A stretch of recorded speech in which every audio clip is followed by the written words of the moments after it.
उत्तर प्रदेश पूरी तरह से पुलिस राज में बदलता जा रहा है। मुसलमानों के नाम पर किस तरह से बर्बरता पुलिस की सामने आ रही है वो आप संभल के बाद बरेली में पुलिस का तांडव और उसके साथ ही पूरे उत्तर प्रदेश में आइलम मोहम्मद के नाम पर पुलिस कार्रवाई को आप देख सकते हैं। वो अलग बात है कि वो पुलिस जो कांवड़ियों के पैर दबाते हुई नजर आती है, कांवड़ियों के पैरों में दवाई लगाती हुई और हेलीकॉप्टर से फूलों की बरसात करती हुई नजर आती है, उस पुलिस के जरिए अगर घरों के बाहर अपने सोशल मीडिया अकाउंट पर, अपनी बाइक पर, कहीं पर भी अगर आप अपने प्रॉफिट मोहम्मद सल्लल्लाहु अलैहि वसल्लम से मोहब्बत का इजहार कर रहे हैं तो वो अब गैर कानूनी हो गया है। इसी दरमियान एक खबर आई है मुजफ्फरनगर से कि एक 13 साल के मासूम बच्चे को पुलिस ने पैर बांध करके इस कदर पीटा कि उसकी आंखों की रोशनी चली गई। यह दिल दिलाने वाली घटना का कारण जो है वो भी काफी चौंकाने वाला है। बच्चा मस्जिद में गया, दशहरे के दिन उसने ऐलान किया कि हमारी दुकान पर सबसे सस्ता मुर्गा बिक रहा है। अब सवाल यह खड़ा होता है क्या यह सही है, गलत है, यह एक अलग बहस है। हालांकि मस्जिद के लोगों को भी इस तरह के किसी ऐलान की इजाजत मस्जिद से नहीं दी जानी चाहिए थी, लेकिन उसके बावजूद छोटा बच्चा है, किसके कहने पर वो वहां गया, यह भी जांच का विषय है, यह भी मालूम करना चाहिए। लेकिन अगर उस बच्चे ने इस तरह का कोई ऐलान कर भी दिया था तो समझा बुझा करके या फिर कानूनी कार्रवाई करके उसको छोड़ा जा सकता था।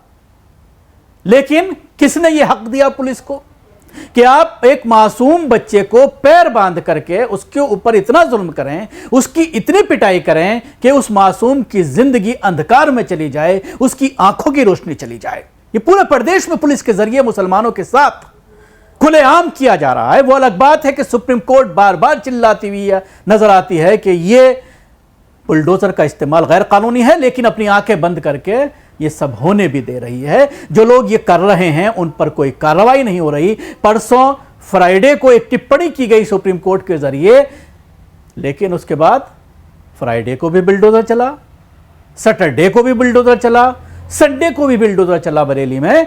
और आज आपने देखा कि कोर्ट में किस तरह से नंगा नाच खेला गया, किस तरह से सुप्रीम कोर्ट का चीफ जस्टिस कहा जा सकता है, सिक्योरिटी प्रोटोकॉल जबरदस्त, उसके बावजूद धर्म के नाम पर एक वकील, वो भी 60 साल का, अपना जूता उठा करके चीफ जस्टिस गवई के मुंह पर मारता है, फेंकता है। तो जब सुप्रीम कोर्ट के अंदर हाई सिक्योरिटी जोन में बैठा हुआ एक जज सुरक्षित नहीं है तो आप फिर अंदाजा लगाइए सड़कों पर तांडव मचाने वाले हिंदूवादी संगठनों से किस तरह से एक आम मुसलमान सुरक्षित होगा।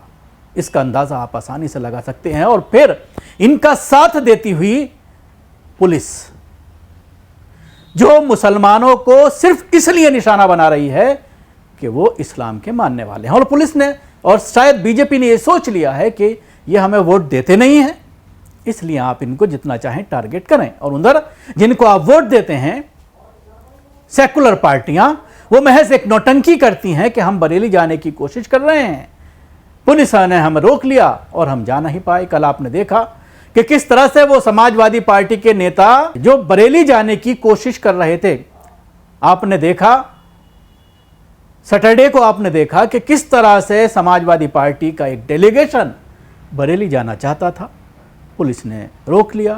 और उसके बाद शाम को एक मुशायरे में ये तमाम नेता मस्ती करते हुए नजर आए, तालियां बजाते हुए, अशार पर दाद देते हुए शायरों को। इस तरह का वीडियो सोशल मीडिया पर वायरल है। आज इसको लेकर के रिपोर्टिंग भी तमाम अखबारात में देखने में आई है कि किस तरह से एक तरफ ढोंग किया जाता है कि हम मुसलमानों के दर्द पर मरहम रखने जाना चाहते हैं बरेली, लेकिन कांग्रेस भी इस तरह का नौटंकी करती है। लेकिन जब उस पर प्रेस कॉन्फ्रेंस की जाती है तो मुसलमानों का नाम तक अपने ट्वीट में नहीं डालती। उसको लेकर के मैं एक अलग से वीडियो बनाऊंगा और बताऊंगा किस तरह से इस पर पूरा मामला सामने आया है। तो सवाल यह है कि न सिर्फ पिटाई की जाती है बच्चे की, बल्कि उसके पिता को डराया जाता है, शिकायत दर्ज कराने पर जेल भेजने की धमकी दी जा रही है और फिर भी पुलिस कहती है उसे पहले से ही आंखों की समस्या थी। 13 साल के एक मासूम बच्चे का यह पूरा मामला, जो पिटाई में बर्बरता का मामला सामने आया है, उसकी आंखों की रोशनी चली गई है।